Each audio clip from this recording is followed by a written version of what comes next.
Ontem, para quem estava acompanhando o jogo do São Paulo com o Nacional, o jogo válido pela Libertadores da América, o São Paulo venceu por 2-0, mas no segundo tempo todos foram surpreendidos, né, com o mal súbito do jogador uruguaio Juan Izquierdo, do Nacional. Ele sofreu uma arritmia cardíaca durante a partida e ficou aquela imagem, né?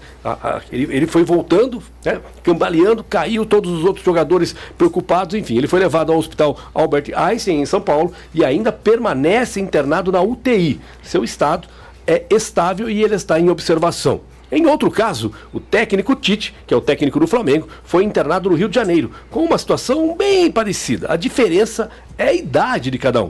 O jogador, o esquerdo, tem 27 anos. Já o treinador, o Tite, está com 63 anos. E sobre esse assunto, o Jornal da Band hoje recebe a médica cardiologista, a doutora Amanda de Barros Maiello, para falar um pouco sobre esses dois casos que aconteceram ontem à noite. Doutora Amanda, muito obrigado por estar conosco, é uma prestação de serviço também para o ouvinte do Jornal da Band. Então, eu começo perguntando à senhora essa questão de arritmia cardíaca. É um problema que pode levar a pessoa a uma morte súbita? Boa noite. Olá, boa noite, Paulo, boa noite, Douglas. Agradeço o convite, ainda mais para falar de um assunto que eu gosto tanto. E assim, sim, as arritmias podem levar a uma morte súbita, né, se não prontamente identificadas. Não é o esperado, né, então assim, para mim foi uma coincidência ter acontecido esses dois casos, né, tão próximos assim, mas a mais comum, a arritmia que a gente conhece mais comum é a fibrilação atrial que a gente tem, é uma arritmia supraventricular, né? Então, assim, o risco de morte é um pouco menor do que as arritmias ventriculares, que são deflagradas. No caso do Tite, a gente sabe, né? Foi divulgado que foi uma fibrilação atrial, então, lógico que tiveram alguns fatores que predispuseram a essa arritmia, né? No caso da idade, então, apesar de ser a arritmia mais comum, a fibrilação atrial, ela é mais comum após os 60 anos, o Tite está com 63 anos, ele também tem um histórico de atleta, né, então a gente sabe que tem algumas alterações estruturais no coração, além da altitude, né, então na altitude a gente tem uma menor oferta de oxigênio, naquele momento, né, do jogo, o Tite estava, né, num momento de estresse, além do ar rarefeito, então o nosso coração precisa bombear mais sangue para levar oxigênio para os músculos, e nesse momento acabou sendo deflagrada essa arritmia. No caso do jogador esquerdo, que é um jogador jovem, né, a gente não sabe o tipo de arritmia que ele teve. Fibrilação atrial é mais difícil levar a um desmaio, né, que foi o caso dele, então ele vai ser investigado. Pode também ter sido uma fibrilação atrial, mas é mais comum de desmaio em arritmias ventriculares, né. Então, vamos aguardar aí qual vai ser o veredito aí, qual vai ser o diagnóstico do esquerdo. Douglas, eu sei que você tem várias perguntas, temos várias perguntas, só para não perder esse gancho, a gente observou isso em um ex-atleta e ontem o atleta, né, praticando a sua atividade profissional. Isso também é comum? Isso pode acontecer com qualquer um de nós que não somos atletas, que temos uma vida mais sedentária, enfim, e o atleta também, como foi o caso ontem, isso é comum? Olha, Paulo, a fibrilação atrial, né, que é a arritmia mais comum, ela tem alguns fatores predisponentes. Então, lógico que tem a genética, a pressão alta, né, hipertensão arterial é um dos fatores, obesidade, apneia do sono, então aquele paciente que ronca, que faz períodos de apneia à noite, está mais disposto a ter uma fibrilação atrial, consumo excessivo de estimulantes, cafeína, estresse, são todos fatores que predispõem a uma fibrilação atrial e a outras arritmias também.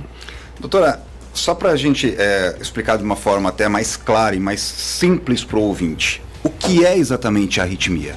Porque a gente surpreende, dá um susto, sofreu uma arritmia, mas o que é essa tal arritmia cardíaca? Certo.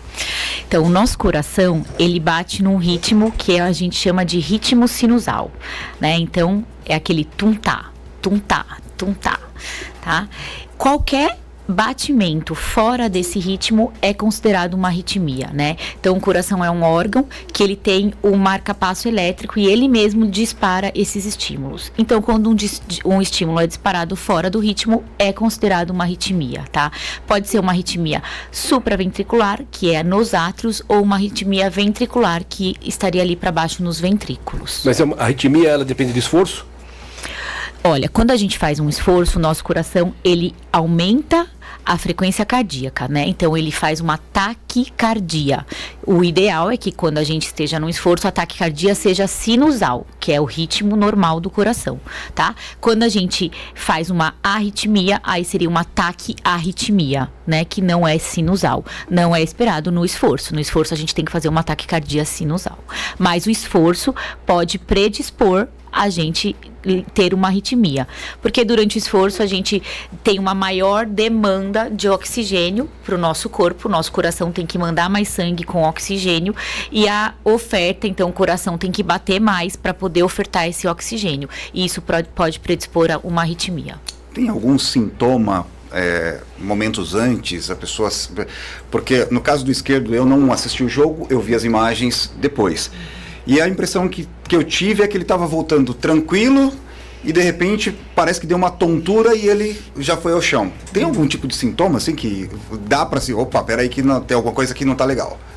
Douglas, o principal sintoma é a gente sentir a palpitação, né? Então tem paciente que sente o coração acelerar, né? Mas também tem outros sintomas. Então o paciente pode sentir uma tontura, até mesmo uma dor no peito, cansaço, são esses sintomas que podem sugerir uma arritmia. Hoje, a gente tem muitos pacientes que têm o relógio, né, e que quando sentem essa arritmia conseguem colocar o dedo no relógio. Então a gente tem o relógio encostado aqui no braço e o dedo da outra mão e a gente consegue registrar essa arritmia no relógio e mandar na hora para o médico e a gente consegue... Isso funciona mesmo, doutora? Esse relógio, porque existem várias categorias desse relógio. Eu estou usando um, estou vendo que a senhora está usando um, mas isso realmente funciona mesmo?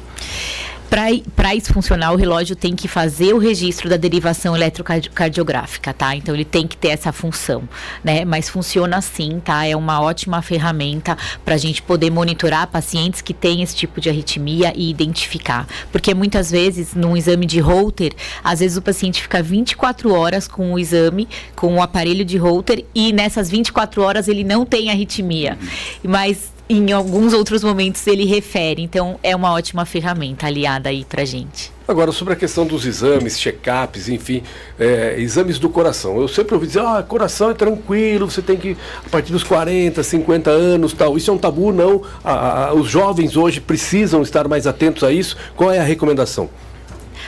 Bom, Paulo, aí vai depender de cada um, né? Então depende assim, é um jovem que pratica atividade física profissional, é um atleta profissional, é um atleta amador, qual que é o tipo a intensidade do exercício que esse jovem pratica, né? A principal... que a gente tem que prestar atenção é no exame físico e na anamnese. Então a gente precisa saber a história desse paciente, né? Então assim, tem história de morte súbita na família, né? Tem queixa, sente cansaço fácil, sente tontura, e no exame físico tá tudo bem, e aí daí a gente vai partir para a necessidade de outros exames, isso pensando nos jovens, tá? Então algumas diretrizes recomendam a realização de eletrocardiograma, tá? Para pacientes que são atletas profissionais, o eletrocardiograma é recomendado. Para não profissionais, vai depender da história, tá? E aí, é claro, passou dos 35 anos, a gente já recomenda um exame de esteira, uma avaliação mais refinada, vamos dizer assim. Agora, outro detalhe importante, Douglas, são os atletas de fim de semana. Sim. Tem muita gente sedentária, trabalha a semana toda, enfim, chega no domingo ou no sábado à tarde, domingo de manhã, sábado à tarde, vai lá, bater uma bolinha com os amigos e tal, enfim, isso também às vezes é perigoso. Sim. Sim. Assim, a gente precisa ter um cardiologista, né? Fazer os exames periodicamente. Nós sabemos da importância da prevenção, né? Então, hoje, mais importante do que a gente esperar ter um sintoma é a gente prevenir. Então, eu recomendo que, assim, procure um cardiologista com quem você tem empatia, que te escute, que você confie, né? Faça os exames rotineiramente, os exames que ele pedir para você. Então, cada paciente é um paciente, né? Não tem, assim, uma lista de exame para todo mundo, né? Então, algo individualizado que possa te acompanhar para evitar, para que você possa aí jogar bola de fim de semana com seus amigos, enfim. Doutora, eu não sei se isso... E aí a pergunta é essa, é verdade ou é mito? Um infarto. Eu já ouvi muito falar, meu pai é cardíaco e ele já sofreu um infarto. E eu já ouvi muito falar assim, um infarto numa pessoa de maior idade, ele é menos agressivo, menos poderoso do que no infarto numa pessoa mais jovem. Por exemplo, esse jogador de 27 anos, se ele sofresse um infarto, seria o risco de ser fulminante seria muito maior. Isso é fato ou é mito? Douglas, antes dos 35 anos, o risco de ser um infarto é menor, tá? Porque a principal causa de morte antes dos 35 anos são doenças estruturais genéticas, né? Então a gente poderia pensar aí que o esquerdo possa ter alguma alteração genética, elétrica e tal. Após os 35 anos, o infarto é a principal causa de morte, sim. O que a gente sabe é que, assim, quanto antes for diagnosticado uma alteração, né, no coração, nas artérias, melhor é o tratamento. A gente consegue, né, tratar mais cedo. Então, um paciente que sofre um infarto mais idoso, que já tem umas artérias mais doentes, o risco dele morrer é maior. Eu acredito que isso que você falou é um mito, tá? Porque um paciente jovem, a gente consegue detectar antes e poder avaliar melhor. Agora, Paulo Roberto, tem ouvinte participando. Tem ouvinte participando, tem muita gente participando. Vamos colocar ouvinte, porque esse é um tema que realmente que mexe com a maioria das pessoas. Todo mundo tem esse cuidado, né, com relação ao Como coração. Como é que está a sua saúde cardíaca? A minha saúde cardíaca nós estamos controlando. Nós estamos controlando, porque houve uma necessidade. Eu estou na mesma situação, inclusive estou com os exames marcados, Paulo Roberto Júnior. Eu já fiz toda a bateria, agora a gente está só no controle. Mas o ouvinte vai interagindo conosco, nosso WhatsApp é o 981620072 e tem questionamento. O Samuel do Jardim Gutierrez, aí a gente vai ouvir o áudio do ouvinte. Oi, boa noite, meu nome é Samuel, sou do Jardim Gutierrez.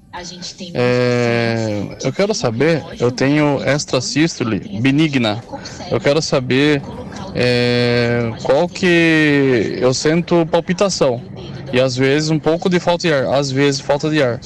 Eu quero saber se é muito perigoso ou não. Explica pra gente o que é. Bom, Samuel, pela forma que você falou, imagino que sejam extrasístoles atriais, supraventriculares, né? E a gente costuma tratar, né? Se são benignas, elas não são muito frequentes, né? E a gente costuma tratar, nesses casos, se o paciente tem sintoma que incomoda ele, né? Então, ninguém quer viver ali sentindo cansaço ou sentindo essas batedeiras que incomodam. Então, nesses casos, a gente muitas vezes entra com alguma medicação para melhorar a qualidade de vida do paciente. Mas se é uma arritmia dessas aí que você falou, benigna, que não te traz sintoma, a gente pode só acompanhar. Tá certo. Doutora, a gente ontem, vendo a cena do esquerdo, a gente se remeteu aí a 20 anos atrás, o Serginho do São Caetano, e eu estava no Morumbi, estava atrás do gol, me lembro muito bem de tudo como aconteceu.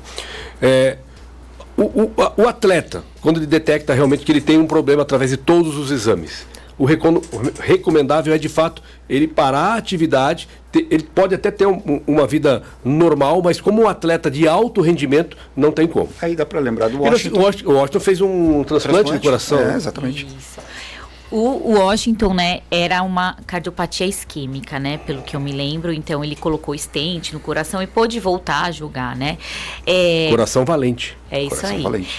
Agora, desculpa que eu me perdi aqui, Paulo. Do Serginho. Tá, então assim, quando é uma morte súbita, né, em adultos jovens, a gente pensa numa miocardiopatia hipertrófica, que é a causa mais comum de morte súbita em adultos jovens, né. E assim, antigamente, esse atleta estaria banido, né, do futebol, do esporte. Mas hoje em dia, com o avanço da medicina, né, a gente já consegue, muitas vezes, implantar aí um cardiodesfibrilador, que é um CDI. E a gente está falando de uma diferença de 20 anos. Sim, é isso? Sim, e se lembrar um pouquinho antes, a gente vai um pouquinho antes, em 1994, Copa do Mundo dos Estados Unidos, me fugiu o nome do jogador, mas um jogador de Camarões sofreu uma parada cardíaca também no meio inclusive foi bem no meio do campo mesmo. E aí a gente fala, Serginho, 20 anos, depois mais 20 anos mais ou menos. A medicina avançou então nisso. Avançou sim, então a gente já tem atletas profissionais jogando com CDI, né, que é como se fosse um desfibrilador, né, que a gente vê no metrô, nos shopping centers. Ele fica dentro e por baixo da pele do paciente, vai até o coração, e aí quando é detectado a arritmia, como ele marca-passo? Não é um marca-passo, porque ele vai dar o choque. Ele vai desfibrilar essa arritmia, evitando a morte súbita. A motorrepórter Adriana Fratini envia também aqui um questionamento. Se é fato que os homens são mais suscetíveis aos problemas cardíacos? Sim, os homens são mais suscetíveis aos problemas cardíacos, sim, do que as mulheres. Porém, o que a gente vê é que o acometimento de mulheres após menopausa de problemas cardíacos é maior, e como a gente tem mais mulheres, né, também, então esse acaba se equilibrando um pouquinho. Um outro assunto importante para a gente encerrar, doutor, mas é muito importante, é a questão da pressão alta. As pessoas sofrem, elas são medicadas, enfim, e levam uma vida normal. Mas aí, a questão da pressão alta depende de cada indivíduo, a questão dos sintomas? Sim, a pressão alta pode ser assintomática, né? Paula, a hipertensão, a pressão alta é muito comum, né? É uma das doenças mais prevalentes no mundo. E assim, ela tem muito a ver, não só com a genética, mas com o nosso estilo de vida, né? Então, hoje a gente sabe que se a gente tem uma genética favorável à pressão alta, mas se a gente comer de uma forma saudável, se a gente praticar atividade física, se a gente evitar excessos de consumo de álcool, a gente consegue controlar essa pressão e evitar o aparecimento de pressão alta. Assim como pacientes hipertensos com diagnóstico recente, se mudarem intensamente o estilo de vida, a gente consegue retirar a medicação e evitar a progressão da doença. Tem mais um ouvinte participando aqui, final do telefone 9334, é o Osório, tá mandando o questionamento. Boa noite, doutora. Aqui é o Osório. Eu gostaria de saber, por exemplo, às vezes ele está andando, sabe? Andando normal, fazendo uma caminhada, ou no serviço, você andar, e de repente você sente assim, sabe, como se fosse desmaiar e volta, sabe? Não chega a desmaiar, você sente assim o corpo meio querer pender. Isso pode ser do coração? Pode ser uma arritmia cardíaca? Pode sim.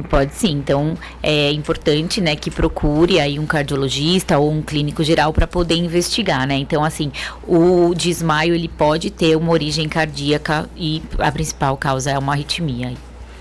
Tá certo. Olha, esclarecedora a entrevista hoje aqui, gentilmente, né, atendendo o nosso pedido, a doutora Amanda de Barros Maelo, falando sobre problemas do coração. O seu coração está bem, Douglas Vale? Como eu disse, eu estou fazendo os exames, vou fazer esteira, vou fazer... De Passos estava reclamando essa semana, o coraçãozinho estava partido.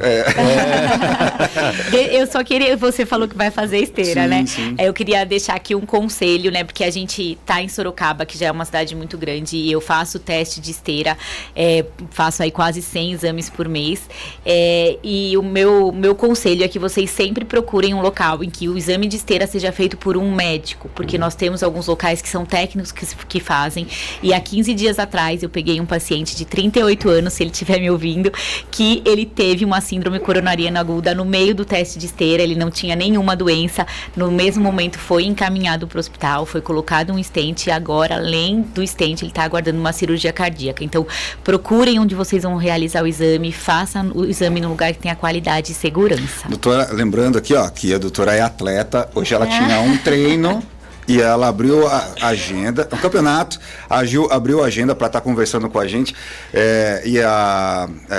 só queria que a senhora falasse, a senhora está atendendo hoje... Isso, eu faço a parte de exames lá no Centro Médico Sorocaba, né, que é um dos maiores centros diagnósticos da cidade e que eu confio muito, por isso que eu tô lá, né, eu sou de São Paulo, né, eu trabalhei nos grandes hospitais de lá e foi muito bom saber que em Sorocaba tinha um centro desse, e eu atendo consulta na Clínica Salute, que está ali próximo do Parque Cassato Maru, que também é uma clínica que tem mais de 30 médicos e que a gente tem um atendimento super humanizado. Eu espero vocês lá. Doutora, as perguntas não param. Eu vou fazer essa última, aproveito. De 6h47. Quando a pessoa ela começa a ter sintomas, formigamento do braço, dores no peito, ela vai para um hospital, um pronto atendimento de saúde, enfim. Ali, geralmente, se faz um eletro. Além do eletro, o exame de sangue também identifica? Sim. Se está infartando, por exemplo? Sim, porque a gente pode ter um eletro normal, né, na sala de emergência, e mesmo assim o paciente está tendo um infarto, então não exclui. Então a gente precisa aguardar o resultado das enzimas cardíacas, que são marcadores, né, de que aquele miocárdio ali está passando por um processo de necrose, né? Certo. Tá certo, doutora. Doutora Amanda de Barros Maelo, cardiologista, hoje conosco aqui no Jornal da Band.